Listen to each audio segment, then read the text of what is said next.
On est ravis. Yes, ok, that's cool.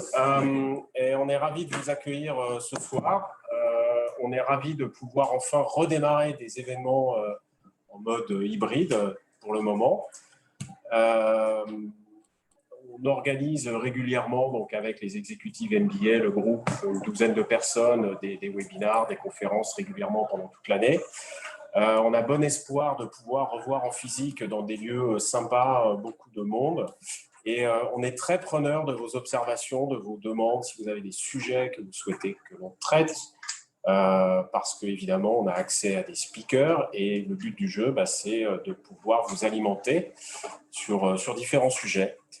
Voilà, écoutez, je souhaite bon courage et une bonne session en fait à toutes et à tous, et je vous dis à plus tard et à bientôt en tous les cas, j'espère sur Zoom ou en vrai. Voilà. Merci beaucoup Fabrice. Pierre-Dominique, à vous. Merci beaucoup pour votre invitation. Je tiens à préciser que mes propos n'engagent que moi, ils ne sont pas une prise de position officielle de notre cabinet, ni une prise de position des associations que j'accompagne au cours de l'année dans le repositionnement de certains cadres. Je pense notamment aux associations Oser Île-de-France ou à l'association GRE que j'accompagne depuis plus de 10 ans. Alors, vous m'avez demandé de présenter rapidement Exec Avenue. Exec Avenue a été connu avant tout en France pendant 50 ans sous la marque Eurosearch et Associés, puisque entre 1968 et 2019, c'était notre marque. Et puis en 2019, nous avons procédé à l'acquisition du cabinet Exec Avenue et nous avons décidé d'adopter cette marque qui est plus mondiale.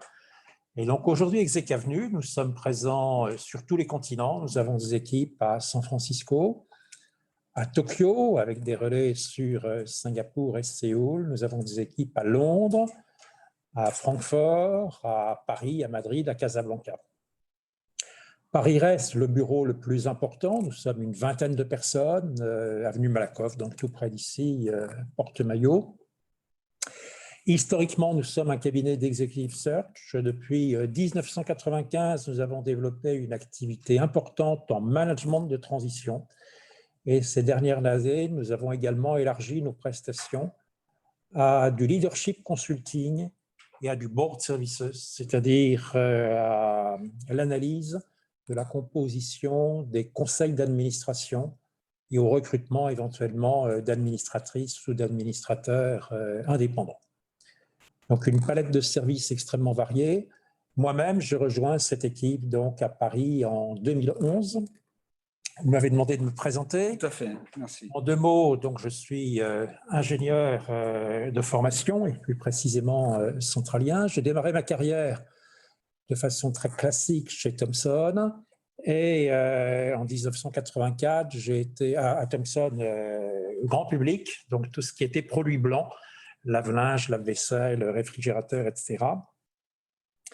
Je travaillais en Vendée à La Roche-sur-Yon et en 1984, j'ai été chassé par le groupe Digital qui m'a demandé de prendre la direction des opérations de leur usine française à Cholet. Donc, on fabriquait des dérouleurs de bandes magnétiques et des mémoires à disque, donc des périphériques utilisés notamment dans les centraux téléphoniques. Des années de folle croissance suite notamment de marchés que nous avions en Asie et notamment en Corée. Et lors d'un des déplacements que nous faisions à l'étranger, nous avons eu l'occasion en 87 d'être approchés par des salariés français d'un groupe américain, par les salariés américains d'un groupe français, du groupe Alcatel, Thomson, Gigadisc. Et ces salariés américains nous ont expliqué que leur entreprise, qui était une joint venture entre Alcatel et Thomson, était en train de déposer le bilan. Et donc, le lendemain, on est allé voir un peu à quoi ressemblaient leurs produits. Rentré en France, on s'est fait communiquer le dossier par le tribunal de commerce de Nanterre. Et ma vie a basculé début 87, puisque avec un associé, nous avons décidé de quitter Digital et de reprendre, avec l'aide de sociétés de capital risque, cette entreprise ATG Gigadisc, qui employait 150 personnes à Toulouse, réalisait 40 millions de francs de chiffre d'affaires et réalisait 40 millions de pertes. Et ce qui était notable, c'est que plus ils développaient leur chiffre d'affaires, plus les pertes se développaient d'ailleurs. Bon, On a restructuré cette entreprise, on l'a remis à l'équilibre, on l'a revendue en 1993 à Dorotech. Et à ce moment-là, je me suis remis en quête soit d'une entreprise à racheter, soit d'un retour à la case salarié. Finalement, j'ai rejoint un groupe familial, le groupe Sonorma. Sonorma, ça veut dire Société Normande d'Ameublement. C'est une société qui fabriquait des mobiliers en kit pour des clients comme Atlas, But, Conforama, Ikea. Cette entreprise était la propriété d'un monsieur qui avait 55 ans. La totalité des cadres avaient plus de 50 ans. Moi, j'y suis arrivé à 40 ans avec une feuille de route très simple. Il fallait rajeunir l'équipe d'encadrement et préparer la vente de cette entreprise. Et en fait, je me suis rapidement rendu compte que l'entreprise, si on voulait la vendre, il ne fallait surtout pas que l'on reste sur ce marché du mobilier en kit où l'on était très dépendant de clients difficiles, avec un client Conforama qui pesait plus du tiers du chiffre d'affaires, ce qui était une vraie fragilité pour notre entreprise. Nous avons progressivement développé l'entreprise sur un autre marché, un marché connexe, le mobilier de bureau en kit. Donc, on s'est mis à fabriquer et à vendre des mobiliers tels que celui-ci, ce qui nous a permis, 5 ans plus tard, en 98, avec l'équipe de cadres, de racheter l'entreprise via un LBO, de la rebaptiser Burolmic et de l'internationaliser et d'améliorer sa rentabilité, puisqu'au lieu de dépendre de 4 gros clients, nous avions 200 à peu près clients, dont aucun ne pesait plus de 5% du chiffre d'affaires. Ce LBO, nous l'avons dénoué en 2004. À cette époque-là, j'ai été approché par le groupe Tétinger dans un contexte d'OPA Starwood. Et le groupe Tétinger donc, devait détourer une entreprise de chauffage qui avait plus grand-chose à faire dans son périmètre, qui s'appelait Deville. Et donc, je suis devenu le président du directoire de Deville et administrateur de Deville Thermique, une société connexe, avec un objectif très clair qui était de sortir le plus vite possible du périmètre de cette entreprise, qui était depuis plus de 15 ans en perte et qui avait connu une cure d'amaigrissement féroce, puisque en 15 ans, elle était passée de 2000 salariés à 150 salariés. Bon, j'ai eu beaucoup de chance parce qu'à l'époque, il y avait au budget un petit jeune qui avait un certain avenir, qui s'appelait Nicolas Sarkozy, qui avait mis en place des mesures très favorables au chauffage écologique, et notamment au chauffage bois, dont Deville était un des principaux acteurs, ce qui nous a permis de revendre cette entreprise début 2006, après avoir réalisé un exercice 2005 profitable. Et donc, on a vendu à la Société française de thermique et je suis parti. Et à ce moment-là, donc, j'ai été appelé par un groupe que je connaissais bien, qui avait été un de mes concurrents quand j'étais chez Burolmic, un groupe belge familial, le groupe Alcopa, qui est un groupe d'1 milliard d'euros, qui fait à peu près 900 millions dans la vente de voitures et la vente de motos, mais qui a une activité mobilier de bureau de 100 millions d'euros, qui se retrouvait, après des hauts et des bas, se retrouvait cette année-là en perte, et surtout, c'était plus grave pour eux, consommer de la trésorerie. Donc, j'ai fait ce qu'on appelle une mission de transition. J'ai remis cette société à l'équilibre en vendant très rapidement la filiale polonaise et la filiale allemande, qui étaient les deux sources de pertes. Et ça a permis aux actionnaires l'année suivante de vendre cette entreprise et de la rapprocher du numéro 2 européen, ce qui m'a semblé une erreur stratégique, parce que quand vous rapprochez le numéro 1 et le numéro 2, les clients ne vont pas suivre. Pour une raison simple, c'est que vous allez représenter une part trop importante de leurs approvisionnements. Un distributeur peut avoir un fournisseur qui représente 20%, un autre qui représente 15%. Il a du mal à accepter du jour au lendemain d'avoir un fournisseur qui pèse 35% de son chiffre. Donc, j'ai stoppé ma mission à ce moment-là. J'ai fait une autre mission de transition. Et à l'été 2007, j'ai un beau jour été appelé par Ernst & Young, et plus précisément par leur activité management de transition qui s'appelait SN6. Et Ernst & Young m'a dit, voilà, on a eu l'occasion de voir un peu ce que vous aviez fait pour le groupe Alcopa, on aimerait vous voir. J'ai cru qu'il voulait me voir pour me proposer une mission de transition, et en fait, il voulait me voir parce qu'il cherchait quelqu'un pour développer leur activité industrielle en France. Il voulait que je crée la practice management de transition. en France, ce qu'après bien des hésitations, j'ai accepté. C'est donc comme cela qu'à l'automne 2007, je suis progressivement devenu un chasseur de tête. Donc, je travaillais pour SNC jusqu'en janvier 2011, et en janvier 2011, j'ai rejoint le groupe Eurosearch et Associés. Dans un contexte très simple, le responsable de l'activité management de transition, Marc Legray, a commencé à préparer son départ en retraite. L'équipe voulait s'adjoindre quelqu'un connaissant bien le management de transition. Et moi, ce qui m'intéressait, c'était d'ajouter d'autres cordes à mon arc et de ne pas seulement faire de la transition, mais de pouvoir aussi apporter à mes clients des solutions de recrutement. Donc voilà en 2 mots qui je suis. Merci beaucoup. Merci beaucoup. Ça a donné le temps aussi à d'autres participants d'arriver dans la salle. Merci aussi à ceux qui sont en ligne. Donc on peut rentrer dans le vif un peu de la conférence. Et la toute première question qui me vient à l'esprit est que le marché du travail est en évolution constante et aussi les pratiques de recrutement, la façon de faire son propre CV. On entend souvent parler de cette méthode STAR, pour rédiger son propre CV, mais aussi des bonnes pratiques pour rédiger son profil dans LinkedIn. Donc, quel est votre conseil d'expert, Pierre-Dominique, sur ces 2 sujets-là?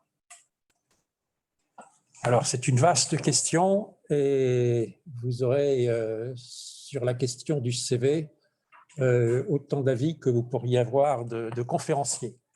Malgré tout, pour répondre à votre question, un CV, c'est un argumentaire de vente. Et comme tout argumentaire de vente, il doit suivre les bonnes pratiques que l'on vous a appris à l'ESSEC. Un argumentaire de vente, d'abord, doit démontrer quel est votre avantage concurrentiel, c'est le fameux ACD.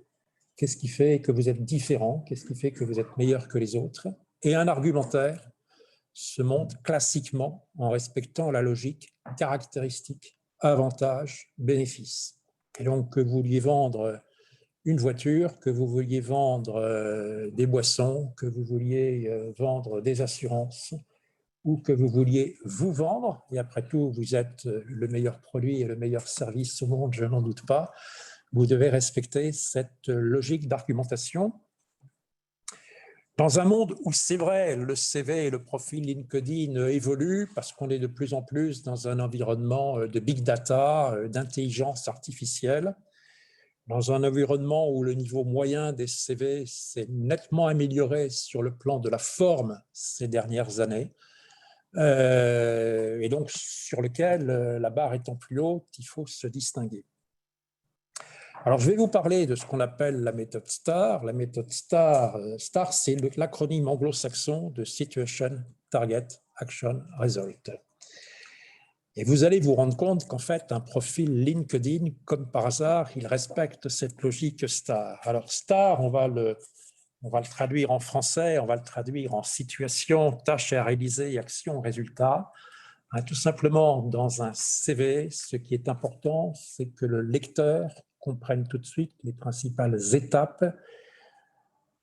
Vous avez été contrôleur de gestion en telle année, dans tel groupe, puis vous êtes devenu responsable financier dans telle autre entreprise, puis vous êtes devenu directeur financier, puis vous avez été promu directeur général ou je ne sais quoi. C'est important qu'on voit quelles sont les entreprises, que l'on ait des idées sur les effectifs, les chiffres d'affaires, éventuellement les situations bilancielles de ces entreprises, parce que vous connaissez les entreprises dans lesquelles vous avez travaillé, les lecteurs du CV n'auront pas forcément connaissance de ces entreprises, et il est aussi habile d'expliquer en 2 ou 3 mots le secteur dans lequel intervient l'entreprise.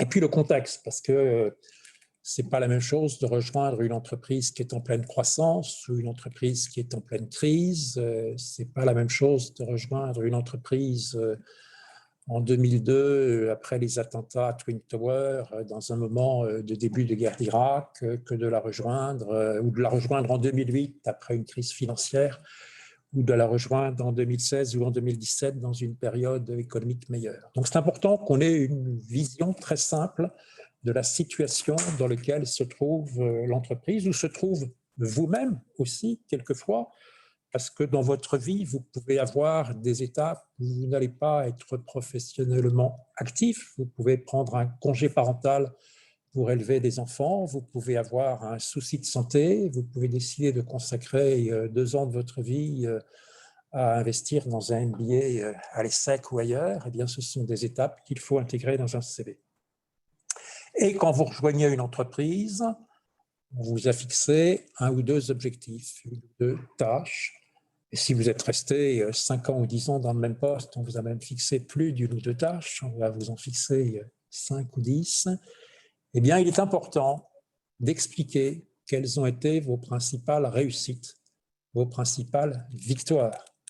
Quand je lis votre CV, ça ne m'intéresse pas de savoir que vous avez été lieutenant, puis capitaine, puis colonel. Ce qui m'intéresse, c'est de savoir les batailles que vous avez menées et surtout celles que vous avez gagnées et éventuellement celles que vous avez perdues.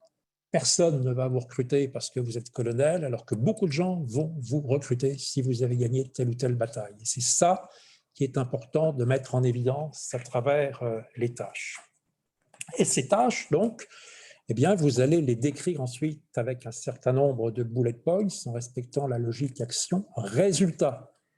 Et donc, ben voilà.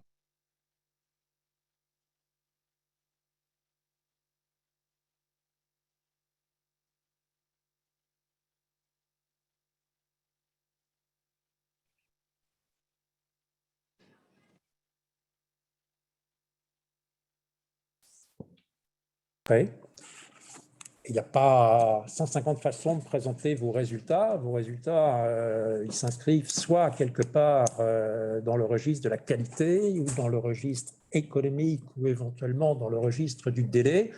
Certaines années, vous allez avoir amélioré le chiffre d'affaires ou la profitabilité ou la trésorerie de votre entreprise. D'autres années, vous allez avoir réglé tel ou tel problème de qualité et d'autres années, avec votre équipe, vous allez avoir amélioré votre agilité, votre réactivité. Vous étiez par exemple directeur financier, avant que vous arriviez, les résultats sortaient le 15 du mois. Eh bien, 1 an après votre arrivée, ils sortaient le 5 du mois parce que vous aviez modifié les processus, que vous aviez investi dans je ne sais quelle solution informatique, etc.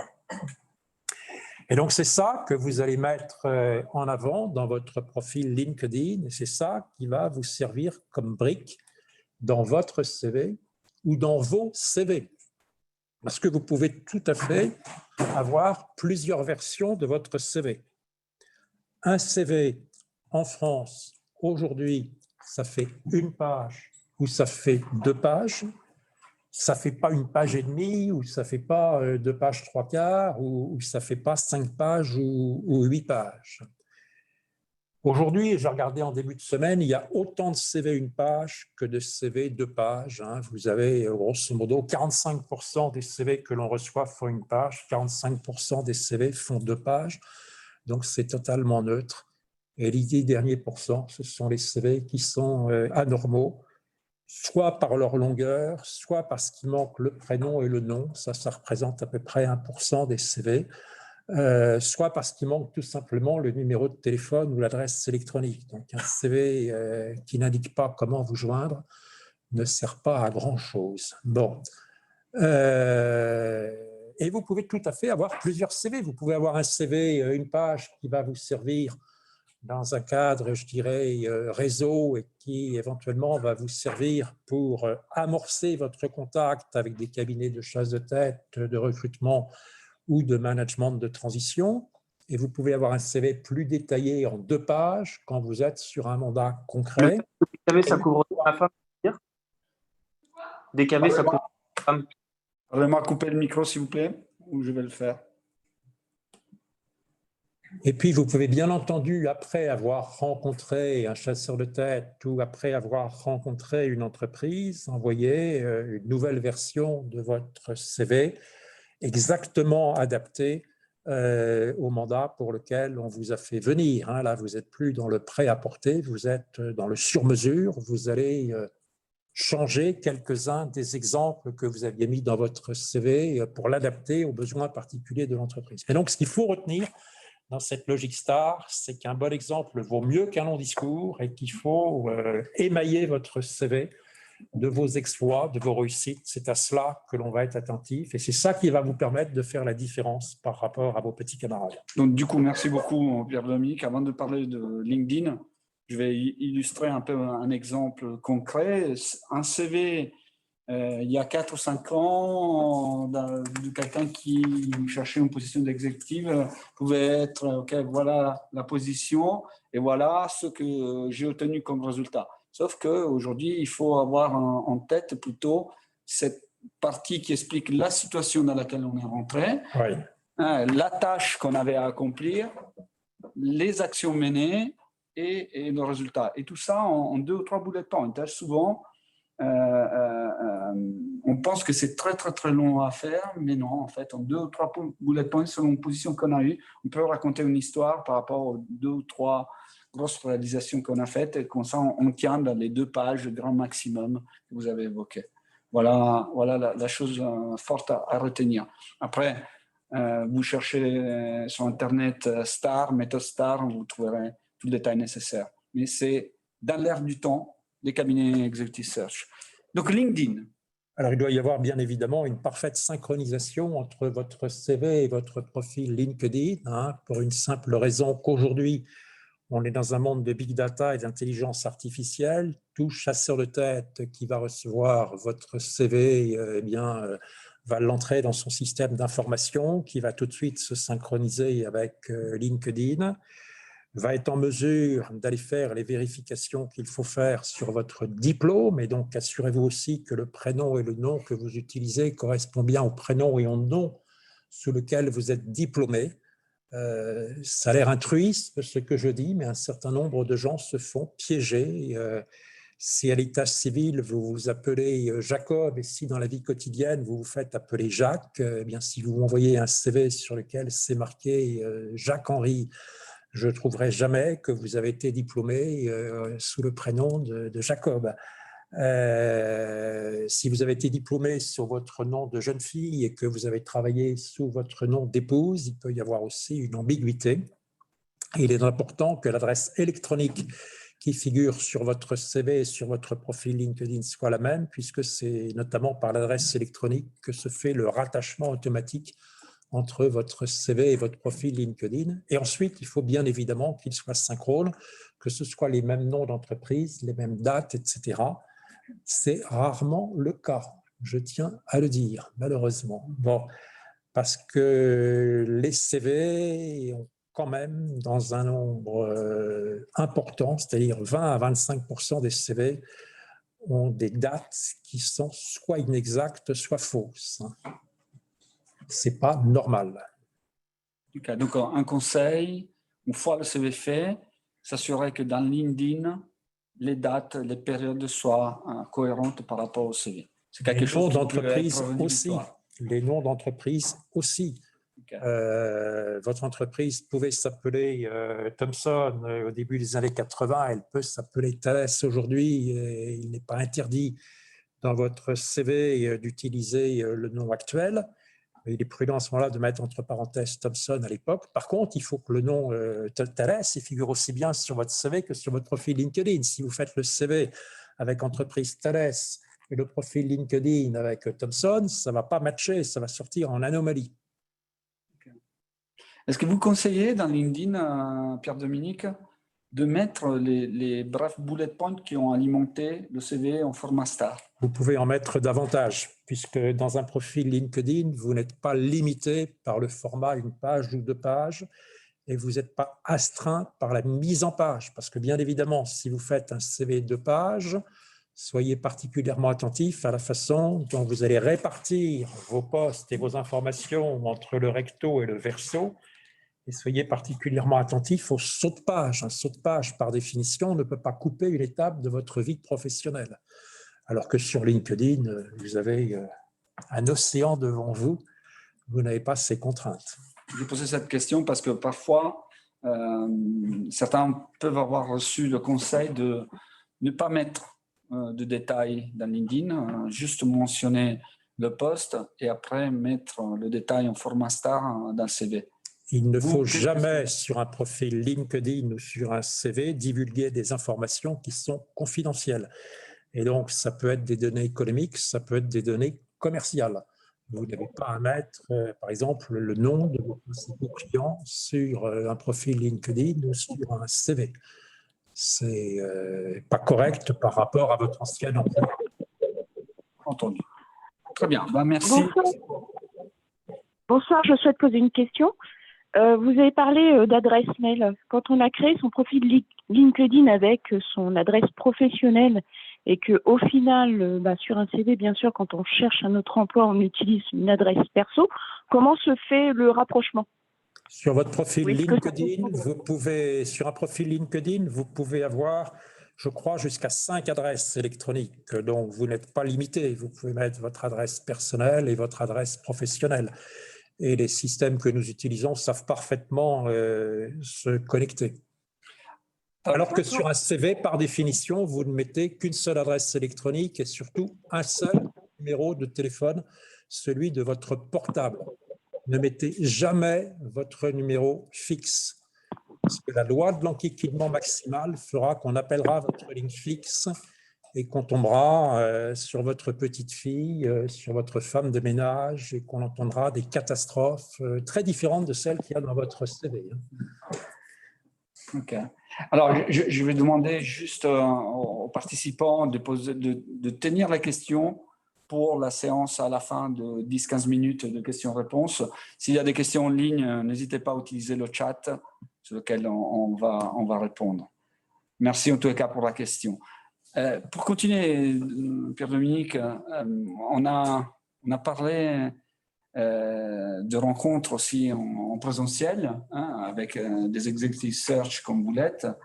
Mais quels sont vos conseils et des pièges à éviter au moment où un candidat qui postule pour une position exécutive, donc ça veut dire quelqu'un qui sera dans une position comité de direction d'une société de n'importe quelle taille, petite, moyenne, grande, quels sont vos conseils lors de la rencontre?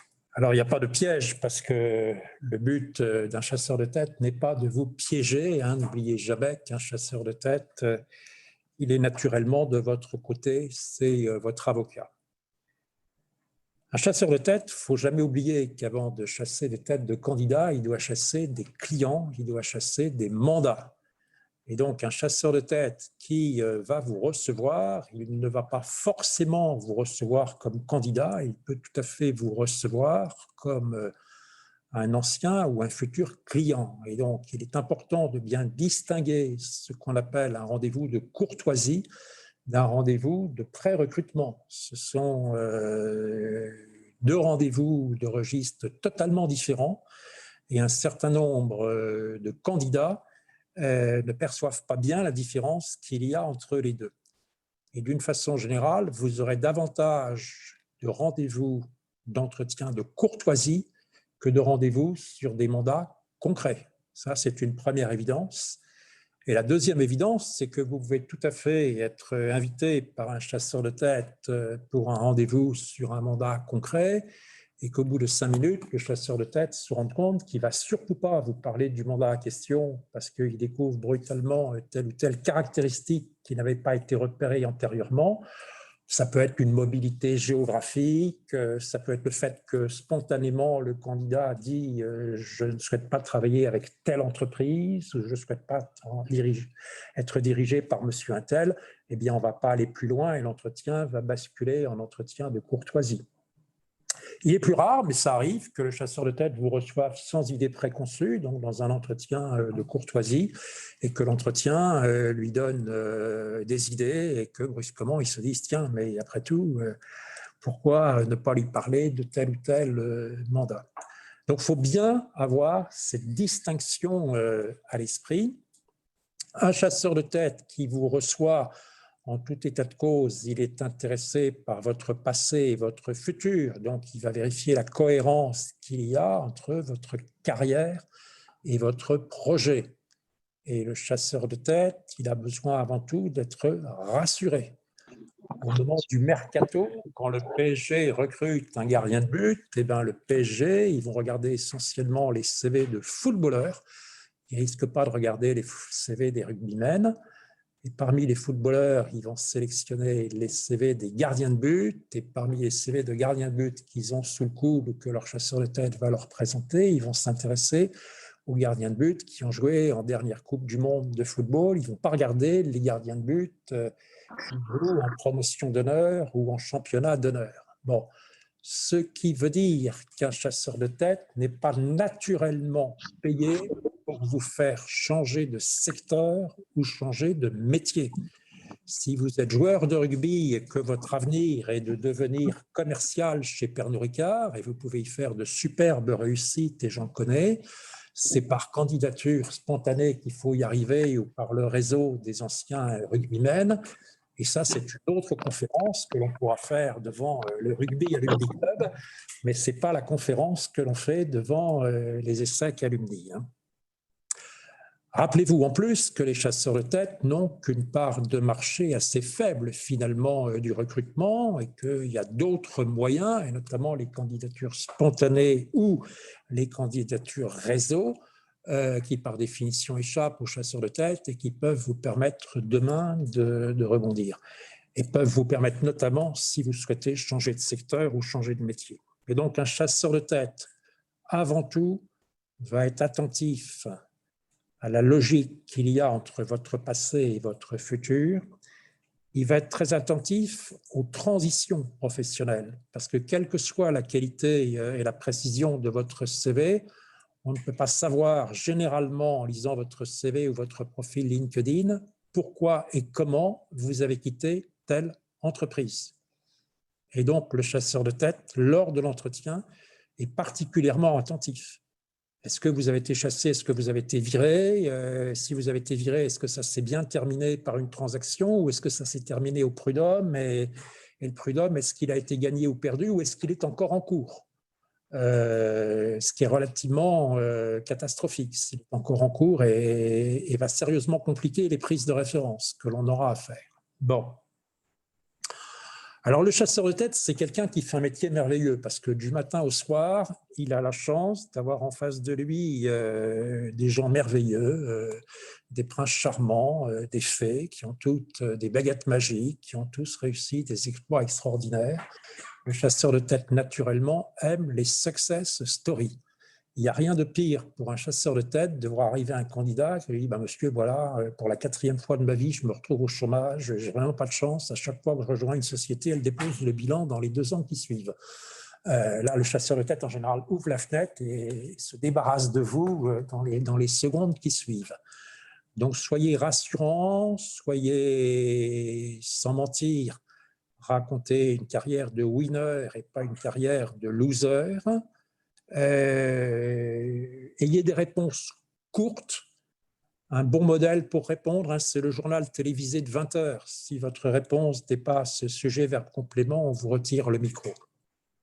Et n'oubliez jamais que si vous avez 2 oreilles et une bouche, ce n'est pas l'effet du hasard, vous devez écouter 2 fois plus que vous ne parlez. Bon. Bien évidemment, vous devez arriver en entretien en sachant qui sont vos interlocuteurs et donc quelles sont les spécificités du cabinet de chasse avec qui vous avez rendez-vous et quelles sont les caractéristiques du chasseur de tête qui vous reçoit. Il m'arrive parfois de recevoir des camarades centraliens. En général, ils savent que je suis centralien et naturellement, on se tutoie. Il est bien évident que les centraliens qui ne sont pas allés voir mon profil, qui ne savent pas que je suis centralien, ils démarrent très mal l'entretien. Je pourrais citer d'autres exemples. Donc, le b.a.-ba, comme toujours, c'est de faire un peu d'intelligence avant l'entretien et d'aller se documenter. Quand vous avez rendez-vous avec un chasseur de tête sur un mandat concret, et ça, vous vous en rendez vite compte, et notamment, par exemple, parce que le chasseur de tête peut être amené à vous faire signer un engagement de confidentialité, et à un moment ou à un autre, il va mettre sur la table un descriptif de poste que normalement, il doit vous remettre. Eh bien, vous devez poser un certain nombre de questions sans mettre en faiblesse le chasseur de tête. Le chasseur de tête, il ne connaît pas tout dans l'entreprise, il n'est pas très intelligent. Donc, avec vos questions, n'ayez pas la maladresse de lui montrer qu'il est nul. Ça fait partie des règles de courtoisie. Malheureusement, certains candidats se croient très forts de montrer au chasseur de tête que le chasseur de tête ne connaît pas bien son dossier. C'est très maladroit. Et vous devez démontrer votre intérêt pour le poste et notamment à la fin du rendez-vous, demander quelles sont les prochaines étapes. Et bien évidemment, on aura l'occasion d'en reparler tout à l'heure, vous devez confirmer par écrit votre intérêt dans les jours qui suivent. Et ça peut être le moment à ce moment-là, avec votre lettre de remerciement, d'envoyer une nouvelle version de votre CV qui peut être plus détaillée ou qui peut être parfaitement ajustée aux besoins pour lesquels on vous a fait venir. Avant de dévoiler sur cette partie-là, d'ailleurs, du coup, on a parlé de la relation avec l'executive search. Et maintenant, l'executive search, imaginons que les étapes avancent, va peut-être conseiller son candidat sur comment bien s'interfacer avec le futur employeur. Oui. Donc, quels seraient vos conseils en général sur cette étape à venir? Alors, le rendez-vous avec l'employeur, il n'est pas toujours postérieur au rendez-vous avec le chasseur de tête. Il est généralement, mais pas toujours. Il arrive que vous rencontriez votre futur employeur à la suite d'une relation réseau, vous avez été mis en contact par un client, par un consultant, etc. Et c'est après cet entretien avec l'entreprise que l'entreprise va demander au chasseur de tête d'intégrer ce candidat dans le processus. Bon. Et il peut arriver un certain nombre de cas où le processus de recrutement va se faire sans qu'il y ait intervention d'un chasseur de tête. En tout état de cause, une entreprise ne recrute, j'allais dire jamais, j'exagère un peu, recrute rarement les gens les plus beaux ou les plus intelligents. D'ailleurs, si c'était le cas, je pense qu'il n'y aurait personne ce soir qui m'écouterait. Bon, l'entreprise, elle va recruter le plus rassurant. Et le plus rassurant en termes de savoir-faire et en termes de savoir-être. Donc, lors d'un entretien, ne montrez pas aux différents interlocuteurs que vous allez voir en face de vous, et surtout à votre futur N+1, que vous êtes plus intelligent que lui, parce qu'il vous percevrait bien évidemment comme une menace et non comme un atout. Et donc, il n'y a pas 150 façons d'y arriver. Il faut, à travers les exemples que vous allez dérouler, que vous montriez que vous avez parfaitement compris quel était le secteur de l'entreprise, quels étaient ses avantages, quelles étaient éventuellement ses faiblesses et comment vous pourriez aider cette entreprise à combler ses faiblesses. Il faut la rassurer. Voilà, c'est le mot-clé. Et on a parlé tout à l'heure par rapport au chasseur de tête, vous avez démontré votre intérêt par rapport à une entreprise. Il faut que vous montriez votre motivation. Et donc, la motivation, on n'est pas seulement dans l'objectif qui fait allusion à l'intérêt, on est dans le subjectif. Il faut vraiment que vos interlocuteurs voient vos yeux briller, qu'ils entendent votre cœur palpiter. S'ils ne sentent pas cela, s'ils ne sentent pas que vous avez envie de les rejoindre, ce n'est pas vous qui allez les rejoindre demain. Et ça, aujourd'hui, dans ce contexte post-confinement, c'est vraiment un point clé. Parce que les relations humaines se sont distendues pendant ce confinement. Aujourd'hui, un certain nombre de gens sont psychologiquement un peu, je n'oserais pas dire fragiles, mais un peu démotivés. Et si votre futur employeur, lors de l'entretien, ne comprend pas pourquoi vous êtes motivé, il n'ira pas plus loin avec vous. Merci beaucoup. Merci beaucoup. Donc, du coup, pour conclure dans ce bref cycle de questions, Pierre-Dominique, vous parliez tout à l'heure de choses à ne pas négliger lors de contacts avec un executive search. Vous avez parlé de la lettre de motivation. Mais aussi, il y a peut-être une lettre post-entretien, un message. Quels sont vos conseils là-dessus? Alors, je vous disais tout à l'heure que d'une façon générale, les CV aujourd'hui que l'on recevait étaient bons, voire très bons, et notamment au niveau de la forme. Et en tout cas, ça s'est énormément amélioré en 15 ans. Moi, ça fait 15 ans que je fais ce métier. J'ai vraiment vu d'année en année la qualité des CV s'améliorer. Autant inversement, sur toute la partie lettres d'accompagnement, la qualité s'est dégradée malheureusement au fil des années. Et pas seulement sur le plan de l'orthographe ou du français. Aujourd'hui, sur un CV, rarissimes sont les fautes d'orthographe ou les fautes de français, alors que sur les lettres d'accompagnement, rarissimes sont les lettres dans lesquelles il n'y ait aucune faute d'orthographe, de français, de ponctuation. Ça, c'est une première réalité qui peut être éliminatoire parce que quand les fautes d'orthographe sont trop graves ou trop nombreuses, vous ne serez jamais recruté comme directeur général, directeur commercial ou directeur financier dans une entreprise. Deuxièmement, les règles élémentaires de bienséance et de communication sont aujourd'hui oubliées par 80% des communicants. Et ça se voit par exemple dans le fait que la quasi-totalité des lettres que l'on reçoit sont « je ». Or, de tout temps, quand on veut envoyer une lettre d'amour à quelqu'un, on respecte le plan « vous, je, nous ». Vous êtes belle, blonde, aux yeux bleus, vous voulez vous marier. C'est toujours ça le premier paragraphe. Hein. Relisez Roméo et Juliette, relisez Homère, relisez les derniers romans de Françoise Mourin ou de je ne sais qui. C'est toujours ça. Vous commencez par dire jamais je suis grand, beau et fort. Non, vous intéressez, vous faites toujours semblant de vous intéresser à la partie adverse. Donc le vous, il se décline en vous êtes, vous avez tel projet, vous avez tel besoin. Vous, entreprise, vous voulez développer votre part à l'export, vous avez besoin d'un directeur spécialisé à l'international. C'est l'accroche. Ben, ça tombe bien. Moi, Pierre-Dominique Henry, en telle année, j'ai fait ci, j'ai fait ça. Donc, je suis la réponse. C'est le jeu. Je suis et j'ai tel avantage qui me différencie des autres. Et le dernier paragraphe, comme dans n'importe quel roman d'amour, c'est nous. Marions-nous, ayons beaucoup d'enfants ensemble. Et donc, il faut se projeter sur la réussite qu'ensemble, vous allez avoir. Eh bien, quand vous aurez ce plan vous, je, nous, quand vous serez à même de faire une lettre d'envoi de votre CV au chasseur de tête, puis une lettre éventuellement de réponse à une annonce, ou une lettre après un premier entretien sur un projet concret, ou une lettre après des entretiens dans une entreprise, vous ferez partie des moins de 20% des cadres supérieurs qui savent rédiger correctement une lettre.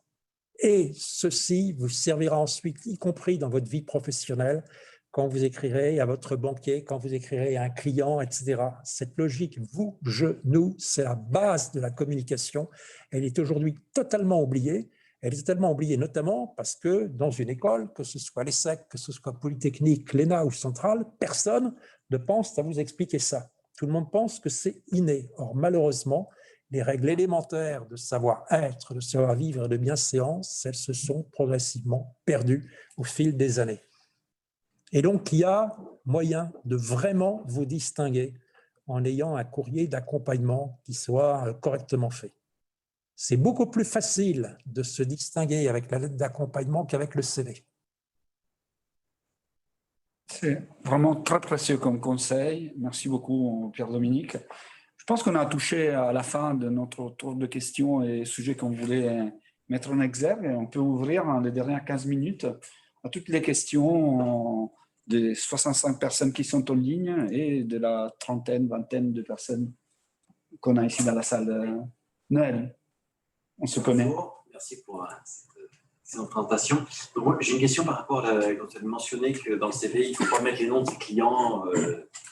À moins que ces noms soient de notoriété publique. S'ils figurent sur le site Internet ou s'ils figurent dans le rapport officiel de l'entreprise, vous pouvez tout à fait, parce que là, on n'est plus dans le confidentiel, ça fait partie des données publiques.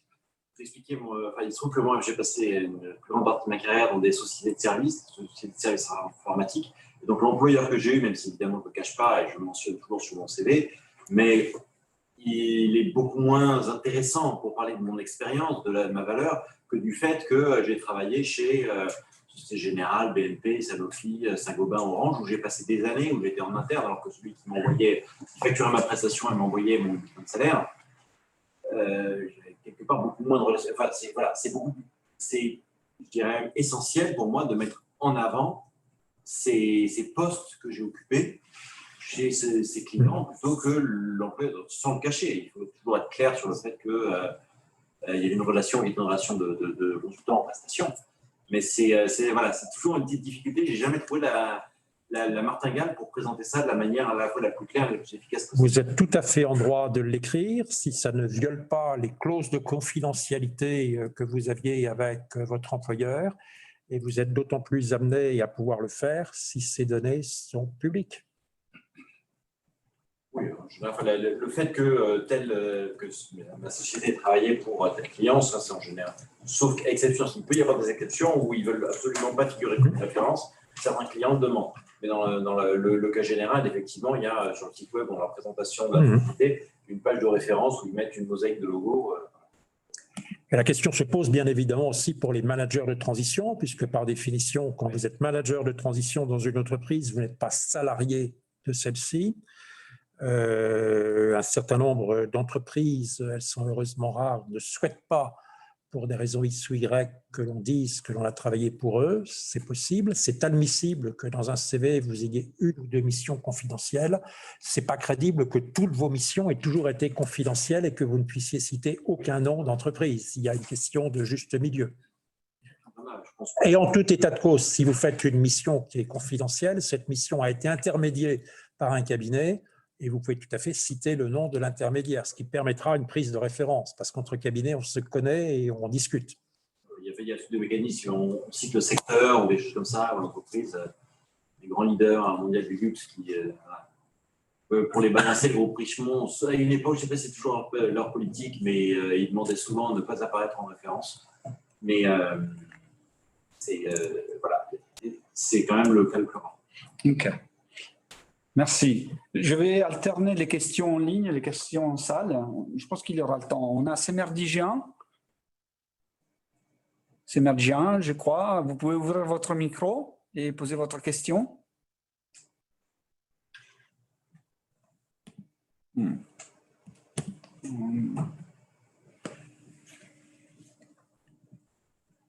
Non.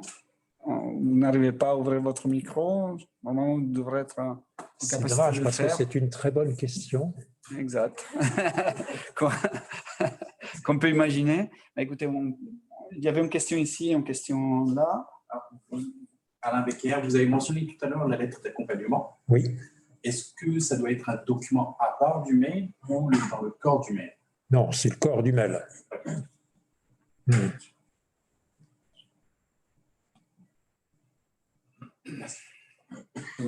Moi, j'avais une question. On est de plus en plus tributaire de l'intelligence artificielle, des algorithmes. Et dans le cas d'une candidature spontanée ou la réponse à une offre qui a été publiée sur un job board, ça devient une des premières façons de faire le premier tri dans la sélection des candidats. Je voulais avoir votre sentiment et votre avis sur la question et éventuellement quelques astuces qui permettraient effectivement de gagner en efficacité dans ce genre de situation. Alors nous, chasseurs de tête, contrairement à un cabinet de recrutement, nous ne publions jamais d'annonce. Donc, par définition, nous n'avons jamais de gens qui répondent à une annonce. Alors, concernant les candidatures spontanées, la candidature spontanée, elle a deux buts. Là, premièrement, premier objectif, votre CV va être intégré à notre CV Tech. Et les chargés de recherche le trouveront ou ne trouveront pas en fonction des mots-clés que vous allez avoir mis. Et vous avez intérêt à être le plus précis possible. C'est une chose d'être responsable, c'en est une autre d'avoir été responsable en Autriche, en Hongrie, en Roumanie. Donc, n'hésitez pas à citer le nom des différents pays dans lesquels vous avez travaillé. Quand vous avez déployé des systèmes d'information, par exemple SAP, eh bien, il ne faut pas hésiter à citer SAP. Et si vous êtes informaticien, à citer le nom des modules MM, PP, FI, CO, parce que ça peut faire partie, bien évidemment, des expressions. Si vous êtes Green Belt ou Black Belt, il faut le mettre. Si vous êtes certifié APIX, il faut le mettre, parce que tout ça, ce sont des mots-clés sur lesquels on peut être amené à chercher, ainsi que tout ce qui est localisation. C'est toujours important que l'on sache sur vos différentes responsabilités où vous étiez. C'est important pour nous de savoir que vous avez travaillé à Quimper, puis à Saumur, parce que demain, si on a un mandat à Quimper ou à Saumur, croyez-moi, il n'y a pas des milliers de candidats qui souhaitent aller malheureusement à Quimper ou à Saumur. Et ceux qu'on a quand même le plus de chances de pouvoir emmener là-bas, ce sont souvent ceux qui ont déjà, soit qui y sont nés, soit qui ont fait leurs études, soit qui y ont travaillé. Ok. Je donne la priorité à quelqu'un Alors, en ligne. oui, je termine malgré tout ma réponse. En ce qui concerne votre candidature spontanée, par ailleurs, votre deuxième objectif, il est d'obtenir un entretien de courtoisie.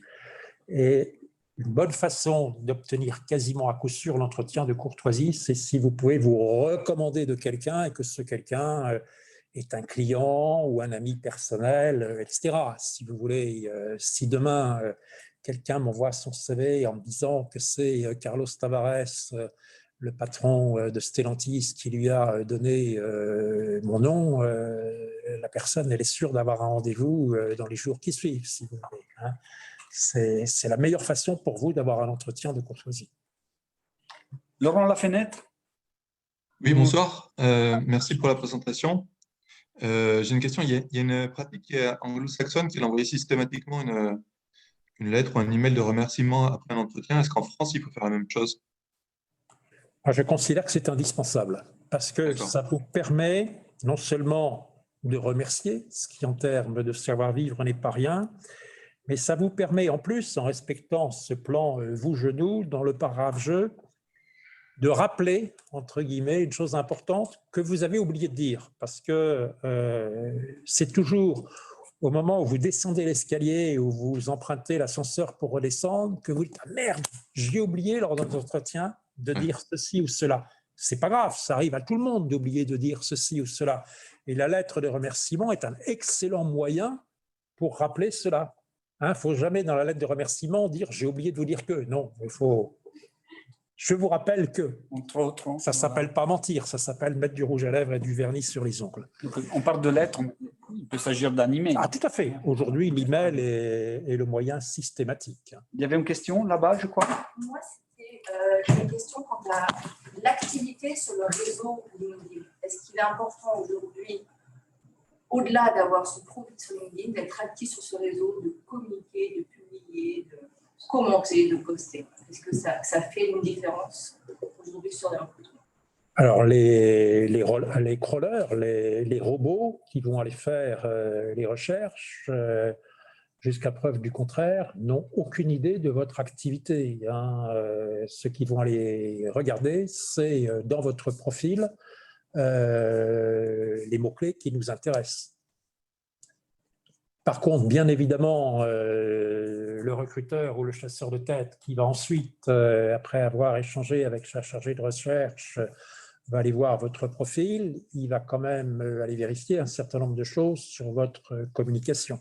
Parce qu'en dehors du CV et du profil LinkedIn, n'oubliez jamais que nos outils vont faire ce qu'on appelle une vérification de votre e-reputation.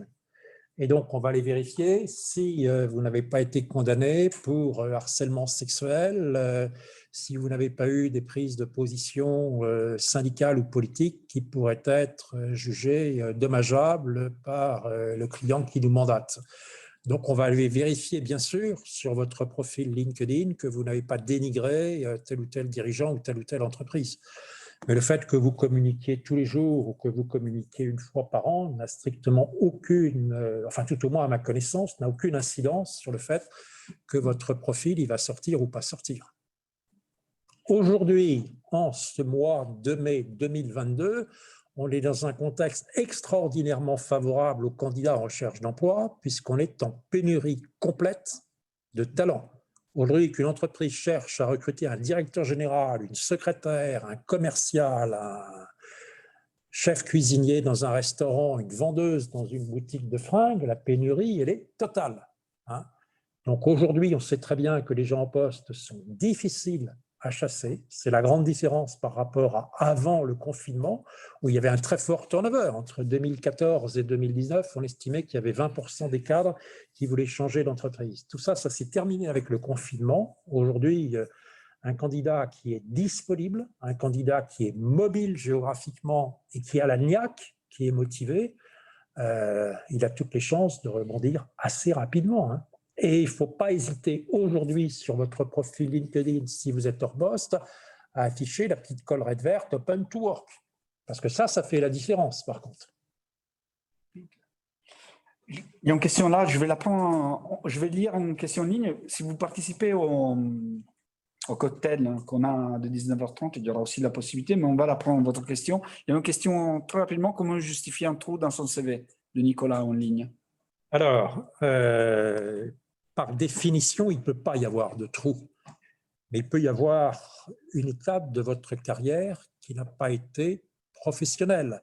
Vous pouvez tout à fait avoir interrompu votre carrière pendant quelques années pour des raisons familiales. Vous vous êtes occupé de vos parents en fin de vie, vous vous êtes occupé d'un enfant qui venait de naître ou qui avait telle ou telle difficulté. Vous pouvez tout à fait avoir investi quelques années de votre vie dans le monde caritatif, le monde associatif. Vous pouvez tout à fait avoir consacré 3 mois dans votre vie à vous présenter aux élections législatives. Ce n'est pas des trous, et ce sont des choses qui sont facilement explicables à un chasseur de tête. C'est au chasseur de tête ensuite, quand il va rédiger le dossier de présentation pour l'envoyer au client, d'expliquer le pourquoi du comment. Et ce sont des choses qui sont de plus en plus banales. Aujourd'hui, pour les gens qui travaillent dans le secteur privé et qui ont 25 ou 30 ans de carrière, les gens qui ont eu des parcours totalement linéaires, sans aucun trou, sans aucun passage à la case Pôle emploi, ils sont quand même minoritaires. Hein. Donc il n'y a pas de honte à avoir. Il faut montrer que dans la période où peut-être on n'a pas retrouvé son job, mais qu'on a été actif sur quelque chose. C'est ça le conseil. Oui, ou tout simplement dire, voilà, il y a aussi des gens qui ont été malades. Ouais. Vous avez le droit d'être malade. Oui, c'était juste pour prolonger la question d'Isabelle tout à l'heure. Quand vous cherchez sur LinkedIn la chasse par mots-clés, comment faire pour qu'on se retrouve dans son profil en haut de la liste?